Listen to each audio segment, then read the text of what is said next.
John Gallagher, welcome to the show this evening. Thank you. Excited to be here. Couldn't be more excited to talk to you. We've been talking a little bit before about our mutual fandom for all things comics and superheroes, and you're speaking my love language. And I'm crazy about Max Meow, Cat Crusader, which is available now, esteemed audience.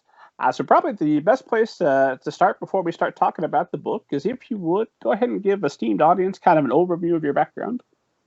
Well, right now I am my day job for the last 5 years has been as art director for Ranger Rick magazine.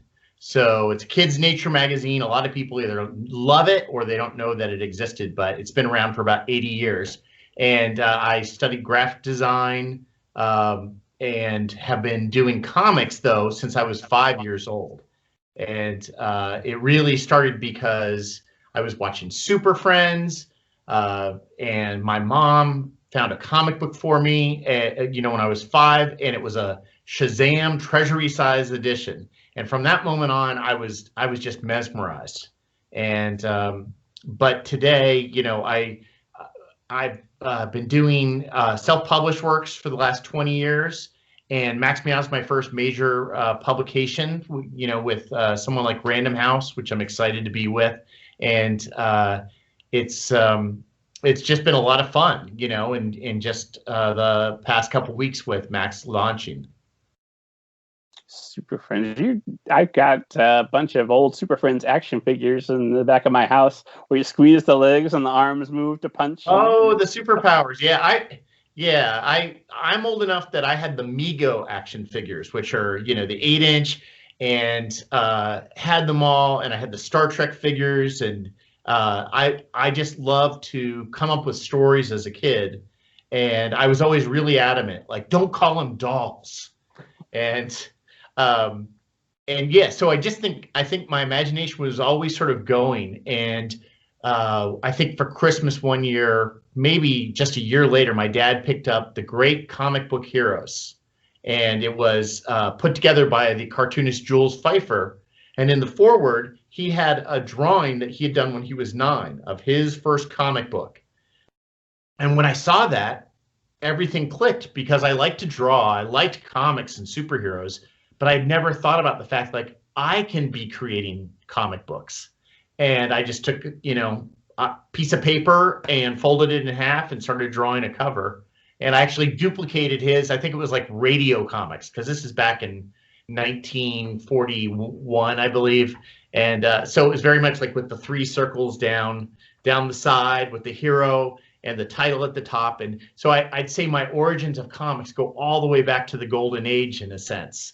And, and then growing up, I'm so excited to see your Batman action figures behind you there, because Batman and Robin was really, one of those great influences for me. So if you go back, and this is for you as well, esteemed audience, if you go back on YouTube for maybe the first 50 episodes or so, I used to stand in front of the larger collection of Batman figures, and then somewhere in there it dawned on me, dummy, your show's about books. Get in front of books. But you see part of the collection, and I've got them all the way up till Batfleck, and I can't wait to buy my Robert Pattinson Batman. It'll have a place of honor on the shelf, assuming that movie, knock on wood, actually comes out. Yeah, I know. Well, and for me, the obsession with Batman action figures was always the Bruce Wayne, one with a removable mask, which they had. So going all the way back, my dad purchased me I think he was coming back from the airport, and he bought me a Batman and a Robin, and Batman could take off his mask. And I don't know what it was about that just fascinated me. And so when, the Tim Burton Batman came out, it was the action figure with Michael Keaton as Bruce Wayne. And that's the one I always have to get. Whichever Batman it is, I've got to have the one where he transforms from Bruce Wayne to Batman. Yeah, that's the one with the little stick-like bat symbol on his chest, which I think is a bad outfit for Bruce Wayne to maintain a secret identity. Exactly. I've got him. I've got Val Kilmer. I think I've got Clooney. That's great. I've got all the Bruce Waynes with the removable heads. I've got a red hood someplace where you pop off the hood, and there's Joker. Oh, wow. Fantastic. So Okay, so tell me about Transmission Man, right? That's the start? Yeah, well, the first comic that I drew was called Transmission Man and Carburetor Kid. And I didn't know what a transmission or a carburetor was, but it sounded good. And the alliteration could not be beat. And I basically, there were a couple things I picked up from that first drawing that I did where the character was shooting lightning bolts from his hand. So that was something that I almost always had happening. I always had the cape sort of flowing up. And what's funny is, just last year, my mom brought some papers down from when I was in school, and we actually found that very first comic drawing I ever did. And it was kind of funny to see because there's a part of me that can just remember drawing it for the first time. But Transmission Man was General John Johnson, and there was a transmission woman and a transmission baby. I don't know where Carburetor Kid, like where he fell into the family cycle there, if he was just the older brother or not. But it was, and I would draw little word balloons for my mom to fill in the words because I couldn't write yet. And that was the first time I learned write the words first, then add the word balloon, because, it's every kid's nightmare when they draw a word balloon and they can't fit all the words in. And then the words are going down the side of the panel. I've done that, yes. Yeah. I've taught after school classes, and I'm always trying to, explain to the kids, like, I was there, I know what it's like. You want to draw the picture first. But you got to leave like the top 25 or 30% of the panel for your words. Otherwise, people won't know. I mean, that's one of the trickiest things to learn, I think, as a young artist. And that's what's funny is I was actually teaching an after-school class when the idea for Max Meow came up, because Max Meow is, and just to hold up the book, like you did, and he's even there behind me, but Max Meow is the tale of a podcasting cat, and he's not very popular. He has a lot less fans than Middle Grade Ninja does. Only 12 or 13, and he decides, I'm going to go interview my best friend Mindy. Well, Mindy Microbe is a scientist, and he goes to her lab and looks at all her inventions. And she has inventions like Frisbee pizza and self-tying shoelaces. But one of the things that gets his interest when he's making this podcast is this meatball that she found in outer space. And the meatball, yeah, we got a fan there. And then the meatball, an evil robot comes and tries to steal the meatball, and somehow Max ends up eating a piece of the meatball and gets superpowers. And the way that all came about was I had some kids in this class I was teaching, and they were just, some kids in these art classes that I teach, they'll just come, they say, give me a paper and a pencil, and I'll just start drawing. And my job is to come around and go, hey, that's pretty good. Good stuff. And what's this about? What's this about? And but some kids are just so nervous. They think they have to do it perfectly or they shouldn't draw. So I gathered these 6 or 7 kids around, and I'm like, we're going to create a comic together. And what came out of it was, you like books about dogs? Well, what are books about cats? Okay, let's do a cat, because there's already a book about a dog.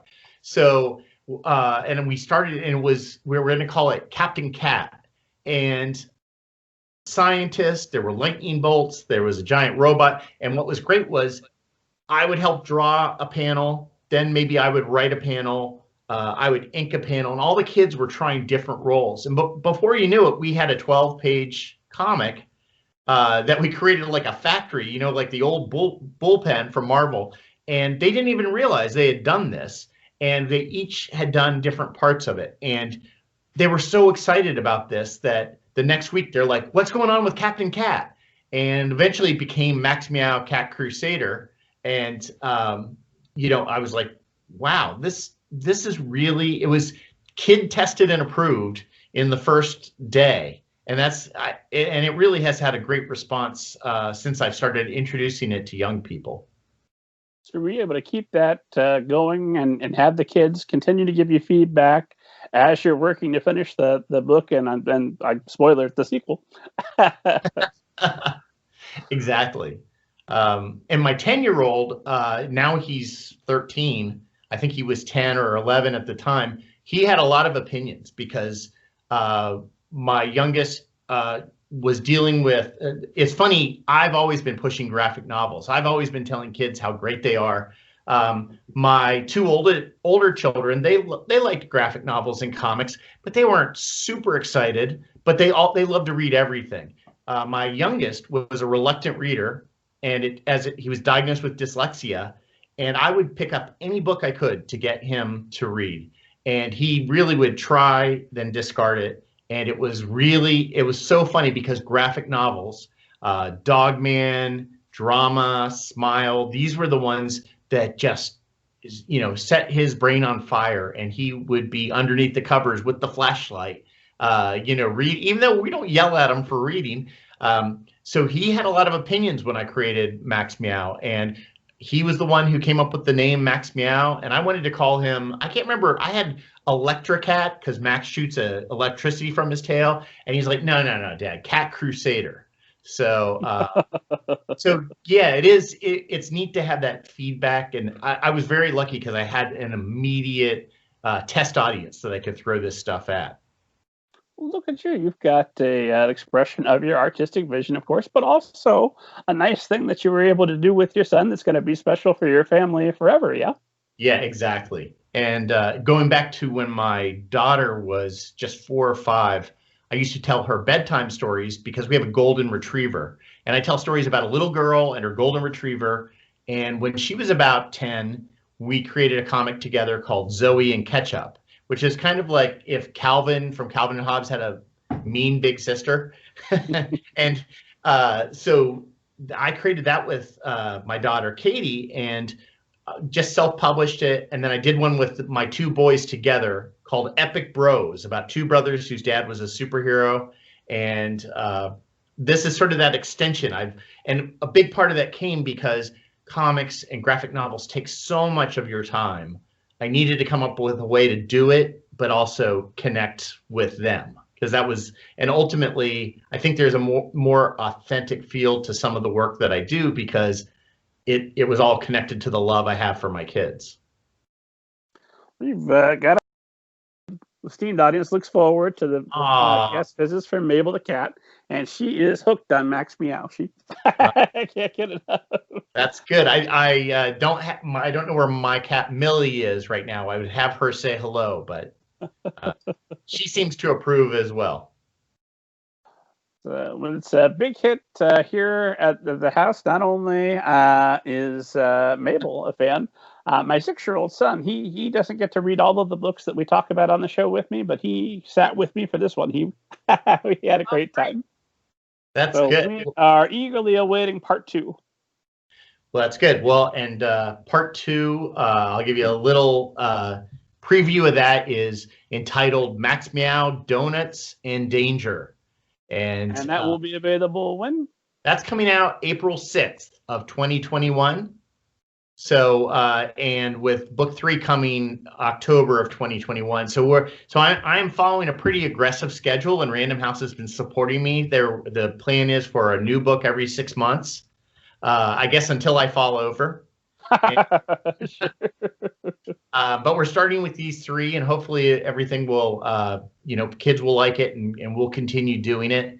And, one of the things going from being a self-published author to someone who's working with an editor and a publisher is the time you work so far ahead.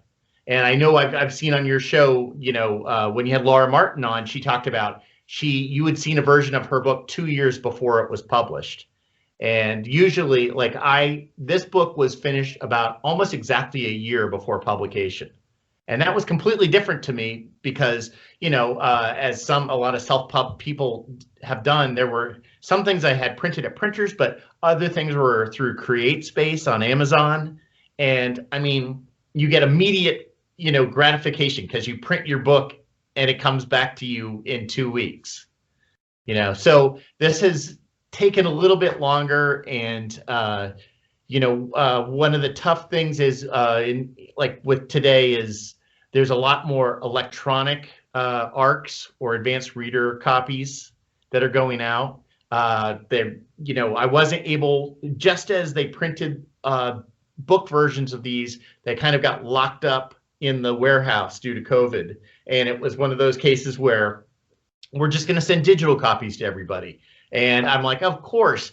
But I was sort of like, oh, man, I would really like to have a big stack of those. And so it's really exciting now to have the book published. Well, I'm sure the digital version is excellent as well, but it's not the same with something that's this bright and colorful that jumps off the page that you can hold in your hand. Right. And yeah, 240 pages and it's hardcover. And I mean, it just feels like a good solid book. And at the same time, I've already gotten kids and parents telling me their kids finish the book in a day, finish the book in a day and a half, and they want to know when the next one is coming. And I'm just 6 months of your life working as hard as you possibly can, and then one day of theirs. I know. Because you feel like, oh, I put my heart and soul in this, and someone reads it and it's like pancakes. Oh, I have another order. But at the same time, it's the most flattering thing in the world, because I think most authors, most cartoonists are like that. If they could just create a book a day, they would. But the fun part is the ideas. There's a lot of times when it's just the work of doing the art, getting it colored, making sure you fix your mistakes. That's one of the things I try to remind people, young artists and writers who want to do this and get into this field. Is to make the mistakes and fix them as fast as they can. Yeah, and don't let yourself get caught up.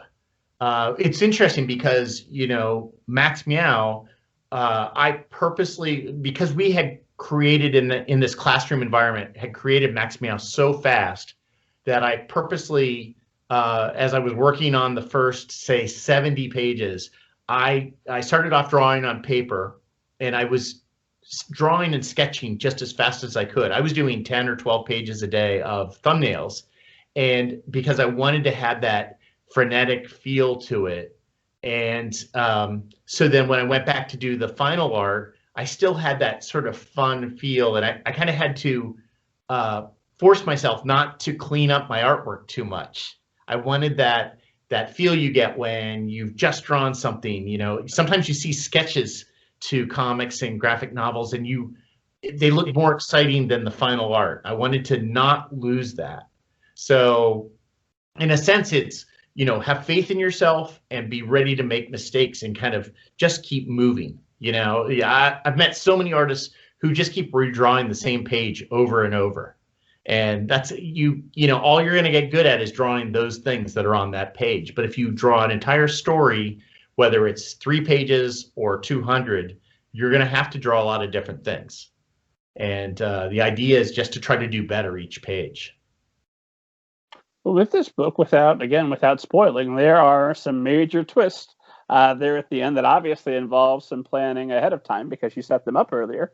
Do you have a similar plan for book 2 and book 3, and then book 4, 5, and 6, or however far out you're going to go? Or well, when I initially pitched the book to Random House, I had a 3-book arc that I could do, and if we got through that would be great. I do write them in such a way that I want a reader to be able to pick it up, any book, and there will be a recap kind of what's happened. And I mentioned how I love Batman. The Batman TV series from the 60s used to always end with these questions like, who is that mysterious figure in the shadows? Will Max be able to save the day? And of course, my joke is they never really answer those questions half the time. But that was influenced by the Batman TV series, and they also used to do a little recap at the beginning of every episode. So I try to have that, and Max is basically doing his podcast and explaining to the reader what's going on. And so I have a plan. I would say 50% of what I plan actually happens in my books. The other 50 becomes something different because the characters kind of will take off in a different direction. And I'm trying to think with Max Meow, there's a whole scene where he's trying to save somebody who's stuck in a tree. And that was just going to be, it's the play off the old Superman pulls a cat out of the tree and brings it down. But Max hasn't learned how to be a superhero yet. So with his electric tail, he accidentally blasts the tree and the person inside the tree, who's okay. But the thing is that I knew there was going to be a rescue there. I didn't know what was going to happen. And I do have certain things that the characters learn about themselves. The first book is really about the dichotomy of Mindy, who is a planner, and Max, who is not a planner. And he's got the superpowers, and he thinks it'd be neat to bust through a wall, whereas Mindy's like, have you tried turning the doorknob? And I feel like every kid can relate to that. We've all had that when we were kids, had that energy. And book 2 deals with a different aspect of their relationship, which is Mindy is a planner. And what happens if you plan so much that you don't let yourself try new things?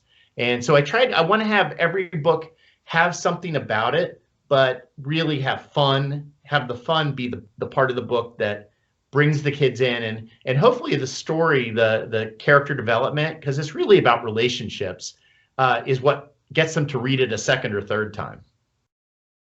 No, and so many follow-up questions to that, but something that strikes me right away when you do have characters that are having arcs, that their relationship does deepen, but you're going to go on for theoretically in perpetuity. We're going to be talking about. I'm going to talk to you about Max Meow number 20. So when you have that, I mean, obviously Max will always have another villain to face, and villains will come back for revenge and all that, all the usual things, I imagine. But when you do character arcs like that, is there a danger that once you satisfied, if Batman ever feels like he's fought enough crime and has full satisfaction, an empty place inside of him is at long last filled up, what's the issue after that look like? Right. That's a good question. And, you're actually bringing up something that relates to, what we call mainstream comics, but I think are less mainstream than the books that are in the library and that the middle grade books and YA books that we're reading. And in the case of, to keep, with Max Meow, it's my baby. And if I reached a point with that, then I would stop those books. I'd like to think that, there may be an ending for Max. I haven't figured it out yet. And, but I do think it's important to not treat it. We don't ever want to treat it like, oh, this is just, you get time to make the donuts. Okay, we'll just throw in these 10 ideas and combine it together. There's always got to be something. And it's just like everyday life for us. We have these events that happen in our lives, but we get up the next day and new things are going to happen. And so hopefully, those elements will be there. There's obviously some other great authors that have managed to add a multitude of books, like Jenny and Matt Holm, who do the Baby Mouse series. Of course, Dogman, I owe a great deal to, and the level of fun that Dave Pilkey brings, but also the heart that he brings to readers with, that's something to aspire to. And going back again, I actually had an arc for the first 3 books, but I went to type up the full plot for book 2, and I wrote a completely different story. And luckily, my editor, Shayna Corey at Random House, she was so positive about it. She's like, sure, let's do this. And, I always try to throw something tricky in that will make kids feel smart. Like if they know this from reading a comic, they can go tell someone. They don't have to tell them where they read it. I had just watched a documentary on the multiverse theory, on string theory. And I'm like, I'm going to figure out a way to put that into a middle grade graphic novel. So book 2 actually has an element talking about multiple universes. And I think I explained it in a way that was understandable. And just as I learned when the Justice League and the Justice Society met in DC Comics years and years ago, that they explained, this whole theory that was really fascinating to me in kind of a way that I could understand. And I remember having people say to me, well, how did you learn that? And I'm like, comic books. So I think that was what got me caught up. And so I ended up taking my book 2 plot and moving that to book 3. And book 3 is now book 4. And, so, and I did start to, first book, you're always trying to just make it fun and exciting. And you don't know if there's going to be a book 2. Now that I know that we've got a series of books, there are certain ideas I have. Now, they could go off in weird directions, but, and like you asked, what do you do when, Max reaches his goals? And I guess just like me, he gets new goals. I assume he pulls in another Max from the multiverse, and that Max has a problem that he can help out with. That's right. That's right. You were mentioning, I howled at the scene where Max saves a person from a tree. Fantastic. And it just made me think this is an old man story, but I think 2 Xboxes ago, there was a Superman Returns video game. It was an open world, and one of the missions was Superman flies around to multiple trees throughout Metropolis. It just saves cats.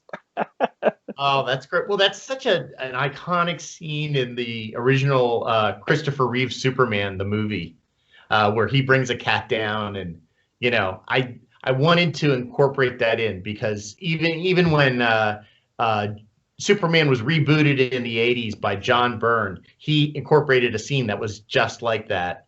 I think he added his own special flair. So I guess this was my attempt at that, my nod to these original superheroes. And I've come to understand, too, that, a lot of the cartoonists who are doing the middle grade novels aren't necessarily people that read superhero comics as kids. That's, definitely where I'm coming from. Judd Winnick, who does Hilo, he like me was a superhero kid. And so I'm just sort of fascinated because I didn't realize there was another way to come into comics until talking to like Raina Telgemeier, who of course read comic strips, and for better or for worse. And so about 10 years ago, I started to really start looking at comic strips in a different sort of way, because I had always come from the comic periodical, and the comic strip itself, it has to do so much in such a short period of time. And I would say Max Meow is definitely me trying to tap an inner Charles Schultz or Bill Watterson in the, again, it's going to drawing fast and fun. Well, that leads me to a question that I was on the fence about whether or not to ask, but I'm going to go ahead now. On page 15, there is a dog that, for copyright reasons, clearly is not Snoopy, but looks just a little bit like Snoopy. Is that your homage there? Well, I love Charlie Brown and I love Snoopy. I think I'll neglect. Won't answer. I have set you up in an impossible position. We'll say, it's just the dog character. it's just another black and white beagle. What can you say? Where is page 15? Oh, there it is. We'll hold it up here for the YouTube audience. Oh yeah, and that's where Max gets in the elevator to go down to Mindy's lab, and it travels sort of in a labyrinth of ways to finally get down to her. And that was something, when things like that took place in books when I was a kid, where there was something that was extra fun and extra silly, that maybe offered up these little jokes, because in book 2, I have he tries to go down to Mindy's lab, and there's a different kind of elevator, and he goes down through, and you see these little creatures around a cauldron, and they're saying oompa oompa. And then by the time you get down, you might realize this looks very similar to the glass elevator from Willy Wonka. And Max says, you should never buy an elevator from a chocolate factory. And so I do try to have those homages to some of the authors and the books that inspired me, especially because I'm hoping that if someone goes and reads Willy Wonka, or knows Snoopy, that they'll be like, I know that. And I think it's so fun when you're part of the joke. Well, obviously there's a fair amount of Batman in here with Cat Crusader. There's at least one panel where Max is holding up a car, which is very iconic. Superman was Amazing Comics. Sure. Or no, I'm thinking Spider-Man. Gosh, I'm embarrassing myself. Action number 1. Yeah. Thank you. Action amazing. Yes. And then there's I think a bit of Shazam in here as well. Yeah. What are some that I might have missed? What else are you making homages to? I'm trying to think of some of the references. You know, there's always a certain level of Chuck Jones, Bugs Bunny cartoons that are flowing through my brain. I hear a lot of as I'm drawing, I hear a lot of the Bugs Bunny, the soundtrack, the orchestral music in the background. And I would say that Agent M, who is I would say he's pretty evil in this book. The grumpy mouse who is behind the plot to steal the space meatball. I imagine him sounding an awful lot like Yosemite Sam, and which is funny because years ago when I was in college, I kept applying for, sending in my artwork to comic book companies, and I had drawn this one, and it was about a guy who was fighting monsters, and it was very much like Hellblazer, the comic book, John Constantine from DC Comics, except he had a samurai sword, and at one point I got a comment back like, this looks nice, but it's a little too much like almost like a Looney Tunes cartoon with your humor. And I was like, thank you very much. And then I didn't realize they were telling me that was not the way to, I had obviously not gotten the memo that comics needed to be darker. And so that's why I'm so excited about middle grade books, because I think I'm getting to do a lot of the fun style of comics that I enjoyed as a kid. That as you know, Batman, depending on the Batman you pick up, the Batman comic, it may be for kids. It's probably not for kids. And when I was a kid, when I was 8, any Batman you picked up was okay for kids. And that's one thing I like about being mainly in schools and libraries and ways to get directly to the kids.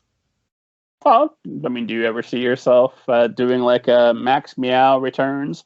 It's 20 years in the future when he's retired and he comes back and it's uber dark. Well, I will tell you that Max Meow 4, the 4th Max Meow book, if we were to do a Max Meow 4th book, deals with, I wanted to discuss theories about time travel, and some of those ideas, that might actually be an idea that pops up. I have to say I haven't developed anything yet, but that was definitely something that I had considered. What I heard is you just promised me Frank Miller references left and right when that happens. Well, when I was doing one of my earlier books, I did a comic called Buzz Boy, which is about a teen sidekick. It's pretty much like a goofy Robin character who never really grows up. And in the story I was doing, I wanted to have a Batman type character, and I based it upon my friend's comic shop name, which is in Delaware, Captain Blue Hen Comics. So I created a character called Captain Blue Hen, and the entire 3 pages he was on, I was riffing on the All-Star Batman book, where Batman is, being gritty and even more so than Dark Knight. And I was kind of making fun of it because I thought it had become a cliche. And boy, I've never had so many people apparently get mad, mad at me because apparently you can't make fun of Frank Miller. Oh, but, of course not. But I definitely will be tying into that. I have to. I think there's going to be some Back to the Future stuff in that one. Anything I can do to sort of tap into these movies and TV shows that I watched way too much of when I was younger. Well, here's an opportunity to alienate friends, so we'll assume that we're going to stick with the biggest names. But what are some of the main big comics and big cartoons that have influenced you? Well, like I said, Bugs Bunny cartoons. Growing up, it really as a kid, I loved Scooby-Doo, and but what really intrigued me were the monsters in Scooby-Doo. And it's funny because then I loved Super Friends, and the main art influence from that I've picked up is an artist by the name of Alex Toth, who also helped create Space Ghost. And he did a lot of the monsters and characters that were background characters in Scooby-Doo. He worked on Johnny Quest. and there was something about he really broke things down to a simple line. And so the artwork really intrigued me. Anything that was Hanna-Barbera in the early 70s and early 80s was probably had some Alex Toth in it. Growing up, I was reading a lot of Batman, but it was collections. So it had comics from the 40s, 50s, 60s, and 70s. And, it ran the gamut from Neil Adams, who's just a genius of all of that, all the way back to Bob Kane and Bill Finger and the original Batman artists. And I feel like I picked up a little bit of each one of those things as I've been working on. And but it's funny because now I realize there were some influences that were there. I just didn't realize how much they were affecting me. And it's like Charles Schultz and just the way he portrayed the character of Charlie Brown. And I just remember feeling so sad for Charlie Brown when things didn't go his way. Like I was like Linus on when they would do the Halloween special for Peanuts. I thought maybe this year the Great Pumpkin would come. And, and I kind of want to try to have some of those elements where there's a lot of silliness going on, but it's just like that friend that always makes jokes. There's also like sad times as well. And I'm trying to think whatever. So the Batman 60s show was a big influence. I was if it was sort of bigger than life, I really enjoyed it. And it's funny, some of the jokes that pop up as I'm writing, I'll be there like, I don't know where I got that joke from. But I will tell you this, the original plan for book 2 or 3 was going to be that a superhero comes out of retirement, a superhero dog, and he looks an awful lot like the Dark Knight. And this is a couple of years ago. Dogman was fairly new, and this is why my son Will became so important to Max Meow. Is I think like the 3rd or 4th book came out of Dogman, and I had already planned on having this character called the Bark Knight. I was like, oh, this is genius. No one will think of this, the Bark Knight. And, I always would, we went to the comic shop and picked up the latest Dogman, and Will is reading. It might have been, I don't know if it was Lord of the Fleas or what it was. The first time they started calling Dogman as a superhero, the Bark Knight. And he's like, Dad, Dave Pilkey ripped you off. And, and I was like, nope. And he's like, you can't use it. I go, no, I can't. And he goes, but how did he know that? And I just said, you know what? I think we watched all the same TV shows and read all the same comic books. And, that's bound to happen, but Will saved me from, untold criticism and possibly litigation. Who knows? I don't know if you can, well, maybe you can sue on a parody of a parody. I don't know. I think I think I'm just a little too tiny for them to worry about, but it would be one of those things where, kids who read books, read comics and graphic novels, they read all of them. So I'm sure I would have heard about it in a letter pretty quickly. Well, the thing, and I know that, I'm speaking as an outsider for the comics industry and the art industry, because God knows I just don't have the talent. But I would think there is enough recycling of ideas throughout comics that there would be a little bit more leeway. Like, Bishop and X-Men comes out mysteriously right after the Terminator film blows up and does really well. Right. There's 5 other different Bishop type characters in other universes. Everybody's got some version of the guy that runs really fast. Everybody's got the villain that freezes. Yeah, well, that is true. There is an awful lot of connection, and we all pull from each other. And in some ways, I think that complements each other. Even going down to Shakespeare was known as, he would swipe whole parts of plays and incorporate them into his play if it worked well. So not that I'm likening myself to Shakespeare, but maybe, Shakespeare of comic book cats is not really a title I can claim yet.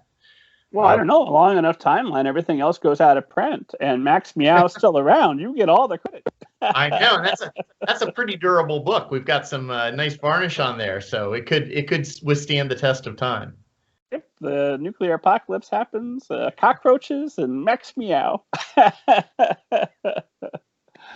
um, I had a question somewhere in there. I just getting silly. But I did want to ask about specifically your process in writing Max Meow, because you're brainstorming with the kids. You've got, I assume, do you know your ending? Do you have some kind of outline, or are you just page by page what's going to make the best panel? How much planning are you doing in advance? Usually, what I'll do is, so going all the way back to the pitch. The pitch, essentially, what I did was I pitched the Amazon paragraph describing the book, for 3 books. So I gave an overview of Max Meow. I said, in this issue, and it's almost like just an overview of kind of what could be happening. And then when the interest was enough there, then I went into a very detailed, where I kind of just a stream of consciousness wrote several paragraphs about what was going to happen in the first Max Meow book. And what was great about this was I was doing it because I was required to. Nobody's going to invest in your book if they don't have some idea of what's going to happen. And it forced me to write it and then think like, oh, I have to foreshadow this somehow. So I would say this was the most outlined any of my books had ever been before. And it still is I tried to leave enough open spaces so I could add some silliness here and there. For instance, there's I had Max was going to run to Mindy's lab. That's pretty much all I had written. And then I ended up having Max run past this very grumpy cat who, yells, and he's like, he's just that grumpy guy you see on the street who has a problem with anything. And then later on, I'm having this big battle take place between Max and Agent M, and these creatures that came to life from a miniature golf course. And somehow it came into my head like, oh, they're gonna smash that old guy's car or something like that. He became a reoccurring character, and he shows up in at least the first 3 Max Meow books, and really was just a throwaway. And that's one of those things where there's an outline of the overview, but I want to have those moments for where little fun things sort of happen. With a book like this, where the plot just moves, and it has to, because we're getting a new splash page. It's a couple of chapters. We better bring in a dinosaur. Let's get to it. Right. Or is it going with that? Oh, when you have a character like the grumpy old guy, who we've now seen a couple of times, do you then feel an obligation that, oh, this person, I've spent enough time with them that they have to be a bigger part of the story? Yeah, it's funny because this older guy, I have an idea where the payoff is going to be, and I was going to do it in the second book with him, and then in the third book. Like, I started to get ideas like, oh, he can do this. This would be so funny because he's so negative all the time. I'll have him do something that's really cool. And I just never get around to it because he's always so full of being a jerk. It's like that thing. There's one scene where he is on a bicycle and he's zooming past people and knocking them down. And we've all been on the street where we have that one guy that's obnoxiously ignoring or traffic. And you just wish like, oh, I wish like Godzilla's foot would just come down and smash his car. So he's become that guy where I can take out all those angsty feelings about people who cut me in traffic or in the grocery line.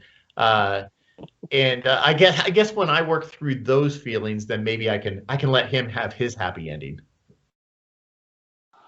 Well, here's a question of me taking the book probably a little bit more serious. Right, it should be taken serious, but this is a fun book. There are space meatballs. But me, when I'm reading it, I'm when Max is without spoiling too much, trapped beneath a whale and eats part of the meatball and then develops superpowers. That's really enough. I don't feel that's superpower. That's spoiling. And I know that meatball, for plot reasons, is going to come back up later. But I still wonder if you know that that a little bit of meatball gives you superpowers. Why wouldn't you eat the whole meatball? What happens? You could be Thanos by the end. Well, we might find out what happens, but and I will say that that meatball was another one where it's just the MacGuffin. It was the thing that sort of gets the story going. And what's funny is there's so many things that can shoot off from the meatball.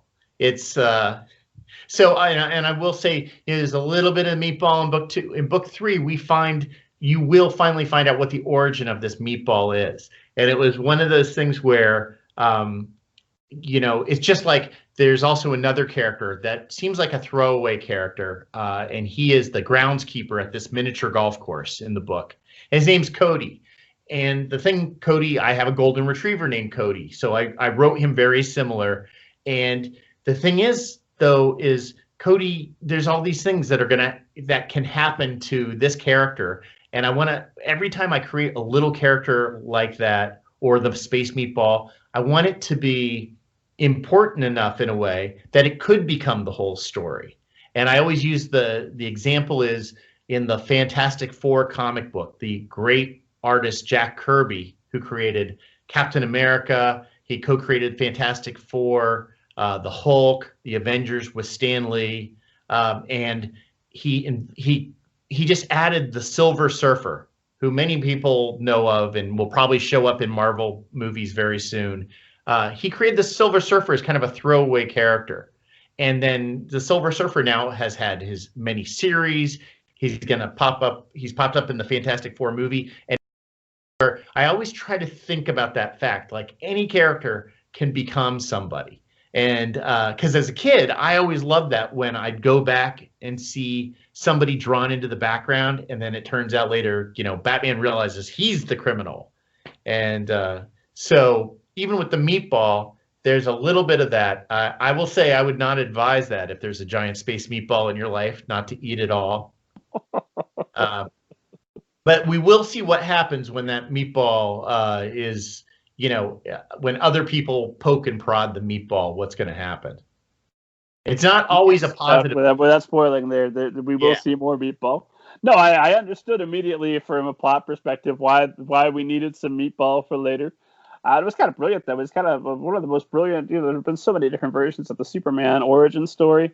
But I love it when things go really nuts. Like I know a lot of people had trouble with Frank Miller's version, but I loved it. Yeah, send Superman into the military. Send him under the sea. We haven't seen that before. Let's try that.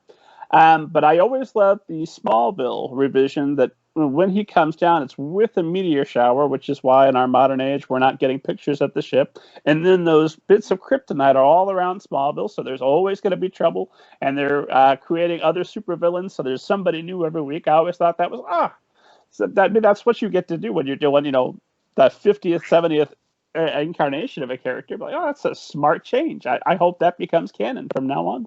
That's that's funny. I never thought about the fact that that's why they didn't see the spaceship, because all the meteors were coming down on the Smallville TV show.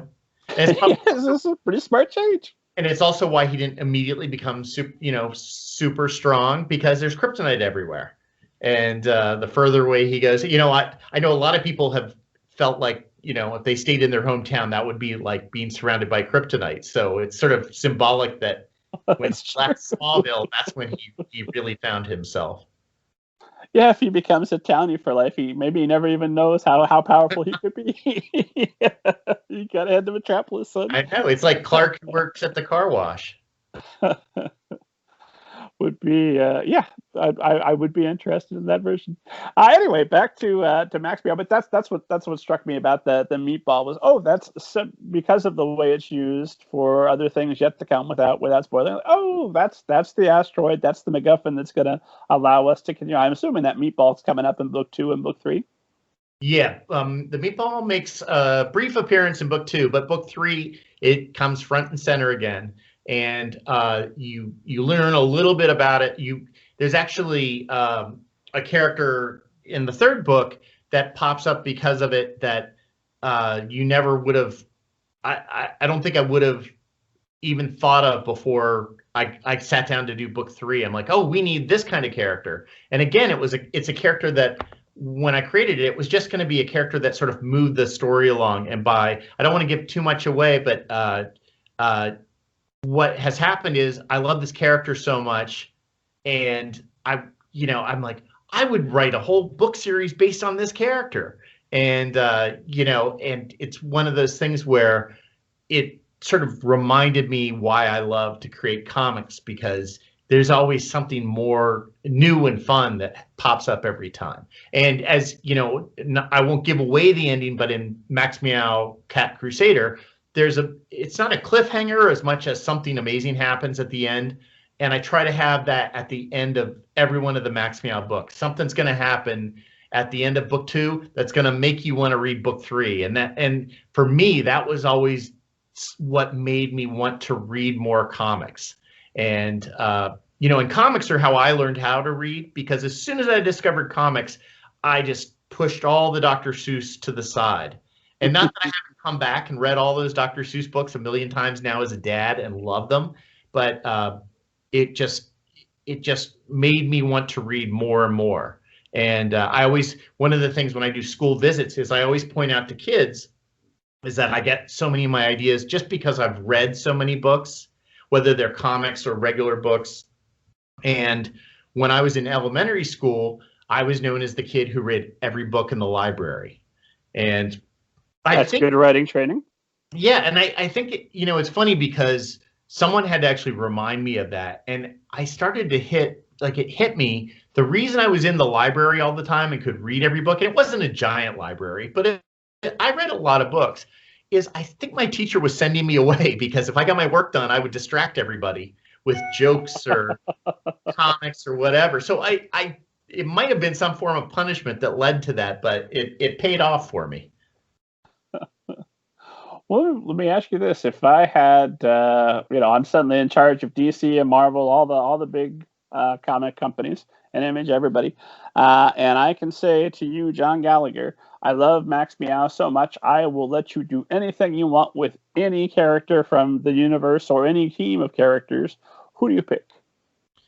Wow. Well, it used to always be Batman. I wanted to write and draw Batman, and someone actually said to me, it's funny because at the time I took it as an insult, but they said, nobody wants to read John Gallagher's Batman. They don't care about if you stop writing it, someone else will take your place the next month. So he was sort of saying, don't make this, appreciate creating your own characters.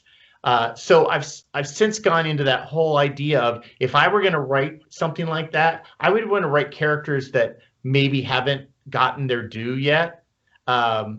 And and some of them probably have, I just haven't read it, but there's a character at Marvel, for some reason fascinates me, Speedball. And sure. He was created by Steve Ditko, who also co-created Spider-Man. And he's just never quite gotten, I think he's goofy, but sometimes they played it too serious, sometimes they played it too goofy. And for some reason, I think I could redeem Speedball. And years ago, I had a whole vision of if I was going to do a kids line of comics for Marvel Comics, and it would incorporate, one book would be called Hulk Smash, because everybody loves the fact that Hulk smashes stuff, and that would pretty much be what that book was about. I don't know if it would last very long.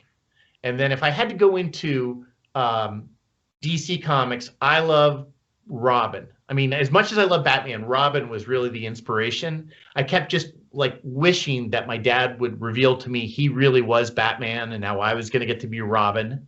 And so I think I would love to do Robin, Dick Grayson as Robin in early stories where he's off on his own, because that was always my dream as a kid. And that's part of the reason why I created Buzzboy, because when I created the Buzzboy comics, Robin had become Nightwing and become very dark, just like Batman. I think they've altered it a bit. He's much more of his own character now. And I was like, this is what I would do. So that's what's great about being an independent creator, and even working with places like Random House is you get to, play in your own sandbox, but you can take all these influences that made you happy and incorporate them in. You're a man after my own heart. My book, Banneker Bones, that character is very much a Batman-esque character, but it's written from the perspective of his cousin Ellicott Sculworth, because it was my dream. I want to go be Robin, and with Batman, that would be the most wonderful thing that could happen to a person. Oh my gosh, it's like talking to my brother here. I know. Well, Jules Pfeiffer, the cartoonist I was talking about, who did that book, The Great Comic Book Heroes, he wrote in his foreword how he hated Robin. And I was like, how can you hate Robin? He's the greatest character ever. He hated him because Batman, as a kid, you can aspire to become Batman. When I turn 15, I'll start to lift weights and I'll study detective books. But Robin was already perfect. So I guess he was jealous of Robin. And but I guess I was so full of myself. I'm like, hey, I can be Robin. I can be Robin today. So I never did get into that peak of physical fitness that I should have. So I guess it's good that I just write the stories. No, I always figured about a 6-7 month timeline. You get with Batman. Batman's like, good news, I've got a workout center here in the cave. All right, well let's get to lifting weights and right. We'll get this down. It's that's the new Bowflex is Batflex. He'll get and then you to keep in shape you get chased by his robot dinosaur and fight bad guys. I like that. Yeah, you could get in peak condition pretty quick. Yeah. Wouldn't be an issue. I also love comic book arguments. I mentioned why wouldn't he eat the whole meatball, and it's a very much a comic book person argument, or why is Batman v Superman hinges on that they know each other's moms are named Martha and therefore the movie is run. It's like, that movie was absurd to begin with. At no point was this going to be a realistic depiction of the human condition, nor would we want it to be. And so anytime somebody picks on something in a comic book, there's a part of me that gets it, and there's another part of me that goes, all the things we saw, the billionaire that wants to help humanity and is risking his own life for that. I wish that our billionaires did that. All of that, and that's the thing that's, I was on board, but that's not realistic. Get out of here. Well, it's like I was at a comic convention when I was 13, and someone asked a creator, like, your version of the Fantastic Four, is that a real story or imaginary? And he said, they're all imaginary. And that's what I try to do is, I'm not as big a fan of Zack Snyder and his his Superman, when he did what was that called? Man of Steel. And I really liked some parts of it. There were some parts I hated because I'm like, that's not my Superman. But at the same time, like, I can always go back and watch Superman the movie if I want. Like, it should be okay to have these. Like, I used to love continuity so much, but there were too many times where movies followed the continuity and it wasn't a good thing. Like, I love the fact that I think Iron Man is a better character because of Marvel movies. I think they fixed some of the things that were wrong with him. But it's funny because you talked about the scene where Batman and Superman both find out their mom is named Martha. And I've had these visions of, like, then Batman's fighting Martha from the Martha Speaks children's books, where it's a dog that can talk, and he's like, Martha, and then he's battling George Washington. Or finds out that he's smart. Like, you can connect with every Martha that ever was in literature, and but yeah, at the same time, that's in some ways that's more realistic, because how absurd would it be for these two guys to be fighting like they are? And I want more forgiving, like the Man of Steel. There are some things that I'm not crazy about, but there's that one scene, but when it comes up, I just skip it. And I say, I assume Jonathan Kent had a heart attack instead of dying in a tornado. Great, let's get that into the movie. It's fine. Yeah, and at the same time, it's like, we don't have to tell it the same way every time. Somebody did an approach, and it was just like we talked a little bit before this started about how there's going to be a Zack Snyder cut for Justice League. And while, like I said, he's not my favorite director, but at the same time, he has a vision, and if his vision works, then they'll do more movies like that. If his vision doesn't, then good. We'll try something else. And that's, that's been done. There's been 2 Fantastic Four movies, styles, 3 movies, but 2 different styles. And then I think there's going to be a new Fantastic Four coming up in the Marvel Universe movies. And probably 20 more. You get tired of any of the way the character is being done. Just wait. They'll reboot it. It'll be fine. Exactly. Well, and I will say the one thing I love about comics is how ageless the characters can be. And that is one of the dangers about the movies is the actors are going to get older. And, are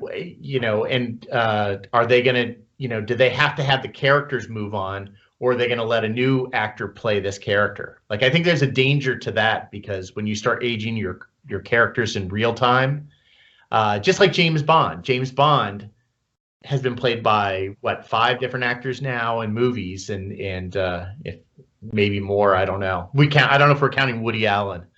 I mean, why wouldn't we count Woody Allen? Sure. But that stuff is interesting to me, and I'm also like, even with the Star Wars movies, fans got mad. Well, they didn't do this, and I think people get this vision of what they should have done in Star Wars. Like, everybody thinks they know what should have happened for Episode 7 or 8, and again, that going back to Max Meow is I could actually address those things if I wanted to say this is what I think should have happened. In some way, I can incorporate that into my story or do something else. And I say it to kids, like, if you didn't like what happened in Harry Potter, then write your own Harry Potter story, or write a story like that with your own characters. I'm still mad about Sirius Black being dead in the Harry Potter movies. I mean, in the book, I was like, he is not dead. They did not say abracadabra. It was something, I don't know, stupefied. He fell into this void. But in the movies, they made sure you knew he was dead. And I'm like, no, he's not dead. And I was always the kid that I couldn't have, the hero had to win in the end. I would get so upset when that wasn't the case. And it's probably why, like, the Zack Snyder movies are not my favorite, because I think, for me, the superheroes, what was great was it wasn't realistic. It was aspiring to this sort of golden way that things can be done. And it's probably why I enjoy doing the stories that I'm doing, because even some of the people that are bad guys in the first book of Max Meow, I try to offer them some redemption, and some will take it and some won't. And anytime someone gets thrown into a situation, they can always be a better person. It's just like it doesn't mean they're going to be, though. And that's what life is. Like, what was it Frank Miller did when he did Dark Knight 2. It was like a second version of Dark Knight, and or it was All-Star Batman, which was a new thing. And I said, he's such a great writer. I'm sure he can do a version that I like. He could do a fun version, and I didn't like it. And I'm like, but he could still do that. So I'm talking in circles. It was when he directed the Spirit movie. Oh, which should have worked on paper. That should have been the most amazing movie I was ever going to see. Right. That was what it was. And to this day, I'm still furious about that movie because I love Will Eisner and the Spirit. Which was one of the original. I think he was more influenced by O. Henry than Superman, because so many comics in the 40s and 50s were influenced by Batman and Superman, and Will Eisner just took his comic characters to just different heights in their sort of their thinking. And I know some people think of him as the grandfather of graphic novels because he was doing these long form things before a lot of people were. Yeah, that makes sense. Well, okay, so somebody comes along and we get to Max Meow number 25, 30, and you say, I've had so much fun with Max Meow, but for the love of God, let me do another character for a little while. And you want to go and you want to do something else, and your publisher comes to you and they say, John, we have to have more Max Meow. We can't stop at 30. So we're going to do a gritty reboot with this artist, and they're going to take over Max Meow for a little while, and now he smokes cigars and whatever, who knows what else. Would you be okay with that? Would you be okay with somebody else's interpretation of your universe? No, I think something like Max Meow, my hope would be that I would always have influence and, again, going back to Will Eisner, he was back in the days where you had a bullpen. You had an office where everybody met, and he oversaw, he had assistants, and I kind of, and just like animated productions, we'll have a lot of hands, but there's one person who's sort of the director and producer of that. And I would love to, just if, when you work in entertainment, you have to be able to be part of a team. So I would never say, I don't think I could ever be Charles Schultz, who's like, I'm the only guy who's going to do this comic strip. And I know later in life he had some assistants. I would love the idea of, if I got tired, I could sort of have that influence to help guide it. And especially because new voices will bring about new great things, I think. I mean, I think it's been done with, things like Garfield, and, we were talking about Batman. I mean, it's exciting that so many different authors have taken a shot at Batman and done so many things. And maybe I would. I mean, the Batman animated series that was on, that was my Batman. To me, that's the best Batman on film that was ever done.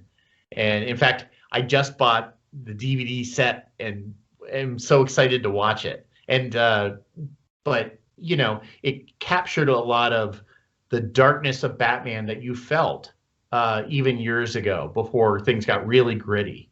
And but at the same time, there was a lightness to certain elements as well. Yeah, there's a piece of music Shirley Walker wrote for the Poison Ivy episode that to this day is on my regular routine replay for when I'm writing. It's just this big operatic piece of Batman the first time he battles Poison Ivy in her greenhouse, and it's music so good that part of me feels like, why would you put this in a cartoon? This could be its own feature film score. And part of me also, because that's how good the animated series was, that you wouldn't just have music, you would have Shirley Walker write what might be, I think, her best music ever for Batman versus Poison Ivy. Oh, I'm going to go pull that up tonight so I can hear that. Oh, I'll send you the link. It is worth it. Yeah, it's funny because that series sometimes would have themes only for that episode. I think there was like a robotic Joker one time on there, and he had his own theme song, and just for that one episode. So, and that for a TV show that did have the soundtrack was cinematic, as you said.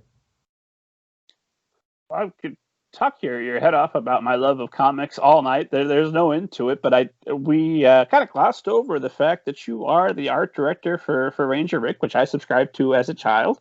And one doesn't just become the art director, I assume, for Ranger Rick just off the street. So for all those aspiring comic artists who want to say, I love to draw, I love to create, how am I going to make a living? How did you take what was a passion from when you're 5 and you're writing the car themed heroes to become an art director for a major publication? Well, art became such a big part of my life from that point, and it got me a lot of attention from friends and things like that. So I always leaned towards that, and it was such a part of my life that I don't think I even realized that I could make a living from it. And as a junior in high school, I was at this summer arts program in Pennsylvania, and they had a college fair. And I said to my friend, I'm like, why are these we're at an arts camp. They have a college fair. I'm like, why are these all art schools? And he's like, we're artists. Aren't you going to go to art school? And I was like, yeah, okay. And so it was very much I hadn't really thought about it. And I went to Temple's art school, Tyler, for a year, but I decided to study graphic design, because graphic design had a lot of the elements that were in comics, and to me, which was drafting, you had you had square boxes, it was solving a problem, which is what graphic design was. And as opposed to the sort of ethereal ideas behind a lot of fine arts. Then I transferred to Penn State University, which I had sworn I would never go to because everybody in Pennsylvania seems to go to Penn State. But I found out they had a great graphic design program. So I studied there, and a lot of that was poster design, print design. We were doing multimedia and computer design at a time when a lot of places weren't yet. And so I had just decided, comics then. I got to Penn State, though, and realized they don't have any illustration classes. And I'm like, oh, my God, what am I going to do? So I took drawing classes. I took painting classes. I took design classes. And then just about every day after I got all my classes done, I would come home and I would draw till about 1 a.m. And I would pore over comic books. I taught myself how to draw comics more so than ever being taught. And it was all the comics I grew up with. It was Walt Simonson's Manhunter comics, which is pretty obscure as far as comics go, but all comics aficionados. He also did Batman, and I remember just trying to redraw the way he was, the way he drew. And so when I graduated, I just knew, the whole goal was just, hey, just got to put food on the table, got to pay my rent. And I got a job doing, essentially to date myself, doing Yellow Page ads for the phone book and for this small company. And, for me, it was always, you had an obligation to yourself, and then later on to family is you pay the bills, and then there is time to work and try to accomplish those other things, of comics. And I told myself within 5 years I'm going to publish my own comic, and it actually was closer to 10 years, but I eventually did it. I mean, I didn't really do a comic until I was about 29, and it just sort of, I got into graphic design right as the internet was really taking off. So I had a couple years that were just, hey, this is great. And I had money saved up. I could self-publish my own comics. And a lot of the ideas of putting a book together, there were a lot of artists. I had friends that had drawn Batman, but they didn't know how to design a book to send off to a printer. So I became this advisor to a lot of comic book artists, people who'd done Batman and Spider-Man. And that was kind of how I learned even more. And, there's ups and downs of the tech bubble burst. And I would go from doing web design to print design. I was doing Flash animation for a while. And it was really, the trick was anytime someone said, can you do this? I'd say, sure. And there were often days where I was teaching myself how to use a program. I became director of animation for a design company, and basically was looking out of the book, doing an animation that was due the next day. And a lot of that is just like in publishing. You're not always given what you want. Like, they don't always hand you what you want as a writer if you have an article to write, or so in this case it was, I'll learn how to do it. And then for a couple of years, my children, their school was a small school in Virginia. They didn't have an art teacher. And I was adamant, you've got to have an art teacher. And they were like, well, it's part-time because it's a small school. Would you want to do it? So 2 days a week, I started becoming an art teacher while I was also doing design. And after this long-winded story, what happened was, after the first time in 30 years, an art director job popped up at Ranger Rick, because they had the same art director for 30 years. And I just happened to be looking for work at that point. And it was that combination of the comics, doing stuff for kids, the art teacher job. Like, it really became this job. It was as though I had been training for this for so long, because Ranger Rick is all about teaching kids about wildlife and nature, but it's got to be fun. So you're trying, like, how can we educate and enlighten people, but also make it interesting? And Ranger Rick's been that perfect combination. I mean, the biggest thing was I actually had a budget to hire other people who are better than me to draw. So we often have artwork done by some great, fantastic illustrators. And what's really neat is I've also gotten to hire a couple people that I really look up to.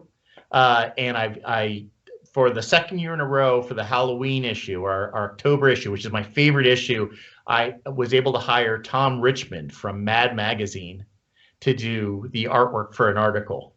And so, you know, I got him to draw like Dracula and the Wolfman, and the whole article was actually about these plants that look like they're out of a horror movie. Like there's one called the Devil's Fingers, and there's one plant that smells like rotting flesh, and he was just the perfect artist for it.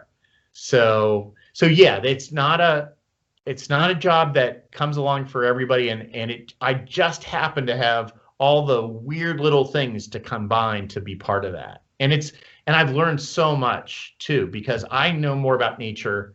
I think I'm annoying, you know, definitely annoying all my family at Thanksgiving when I'm yelling at them about recycling or, you know, weed killer, the dangers of weed killer. And even my wife, like, doesn't make me rake up quite as many leaves because it's actually not as good. You know, it's actually better to leave the leaves for the winter. Oh, I'm playing that clip for my wife. Yeah, I'll have to send you that issue. We're going to leave the leaves on the ground this year, honey. Right. I've got confirmation. Well, I think our esteemed audience knows that they need to recycle and how important that is. Why is weed killer a bad idea? Well, weed killer, the problem with weed killer is it not only kills the weeds, it will, certain kinds, there's some that are actually safer. A lot of weed killers, especially because they're so concentrated, will also kill all the insects that are in the grass that actually, and the worms, the things that actually keep the grass healthy underneath the dirt. So, you know, they talk a lot about using alternate types of weed killers, and you know, that's actually, there's an adult magazine called National Wildlife that covers a lot more of that. But we have a comic book section of every issue of Ranger Rick now. When you were reading it, it was more of a story, but now they have a 3 to 4 page comic starring Ranger Rick, Scarlet Fox, and Boomer Badger, and they travel around. And sometimes it's an ecological lesson, and other times it's just learning about other kinds of animals. Like, you know, I'm trying to think. There was one about sharks coming down the rivers towards otters in certain places in the United States. And part of it was because of climate change, which we don't shy away from anymore. You know, that was one of those things where is the sharks were kind of getting confused and going down these rivers, or they're looking for food because they can't find it in the ocean. And you know, it's kind of neat to see that comics used in such a great educational way. It's always the favorite part of the magazine. Like, we had one issue, we left it out because we had a very long article, and we never had so many complaints as when the comic was taken out. So so I'm very proud of that. I don't draw it. I art direct it, and I work with the writers and the artists for that. And you know, it's just really fun to have this character that's been around for about 55 years now. Look at you! You're glowing as you talk about your job at Ranger Rick. This is a man who truly loves what he does. I do. And you know, it's funny because some people I know, they want to do just like if I was doing just Max Meow, that would be great. But I do think in some ways I'm a better author because I do have other influences coming in. And I think a lot of writers and artists, they have other ways. Like some people, it's music or movies. And but plus I drive my wife crazy if I was just home all the time. How is quarantine going for you?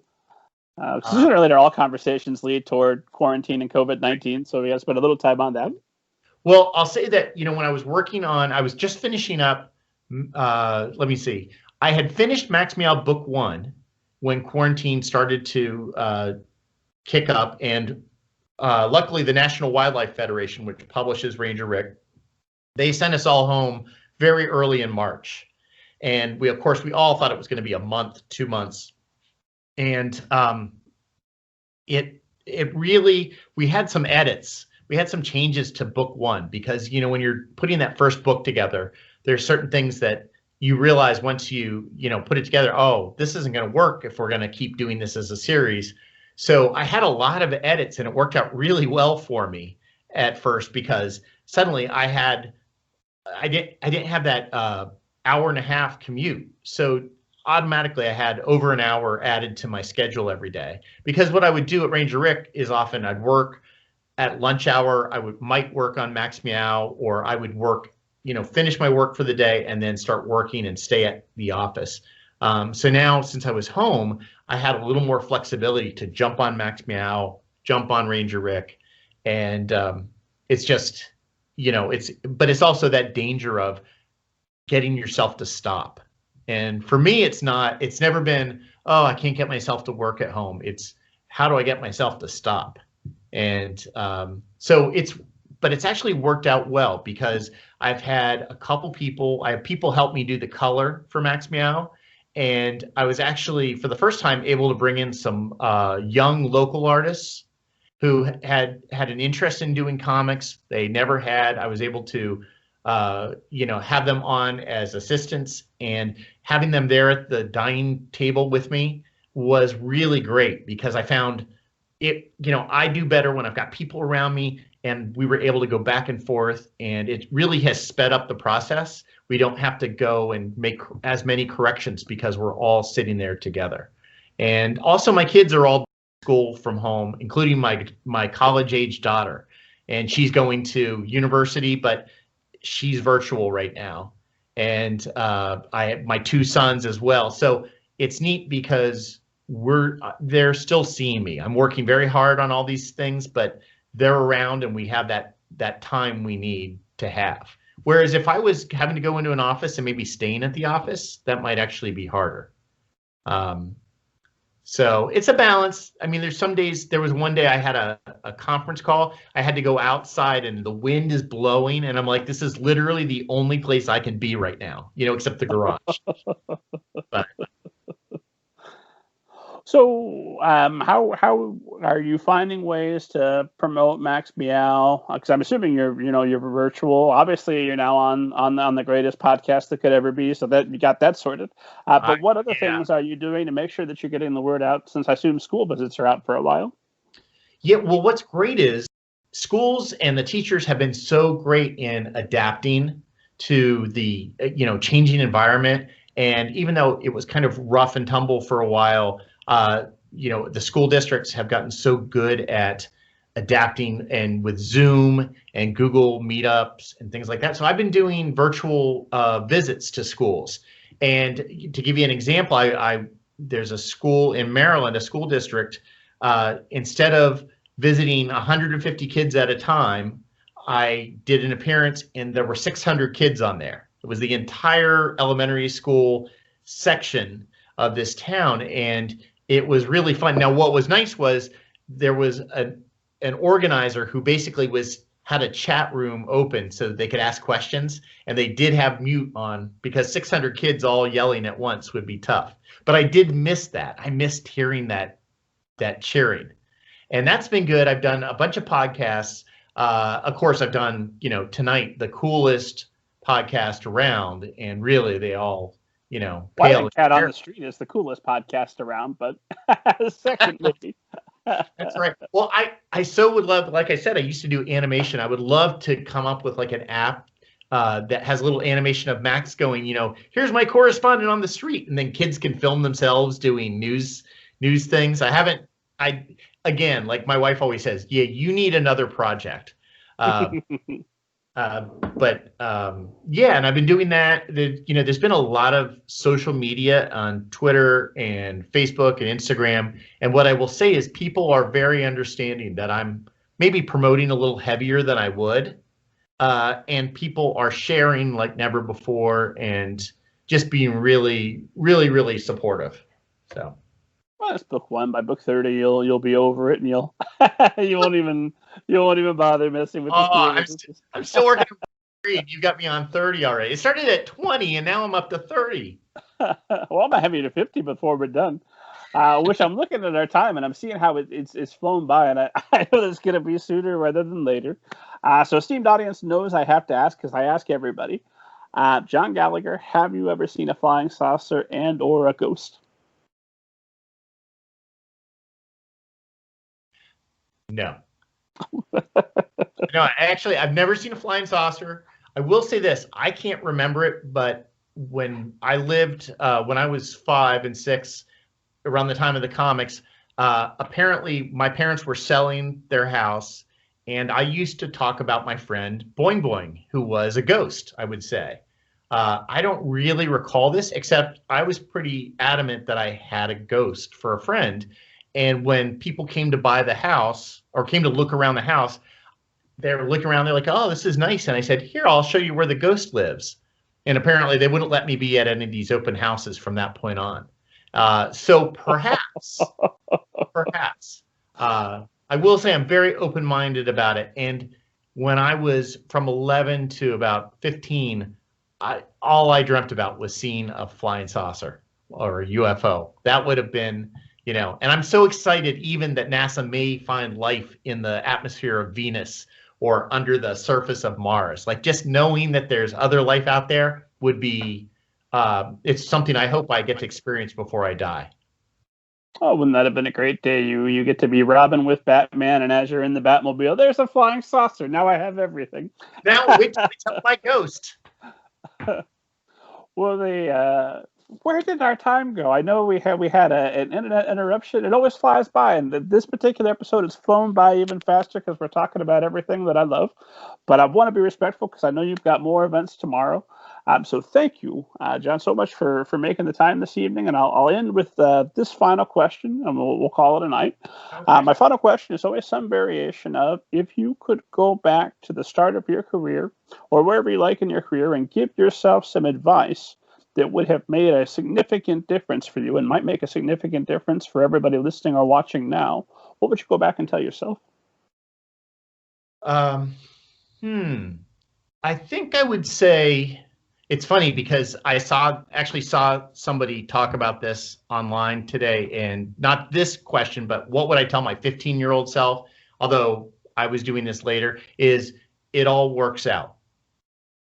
And really just, stay the course, because there have been times in my life where I sat there and thought, I have spent thousands of hours doing this, and I could have been doing something else. There are times you feel like you're wasting your time.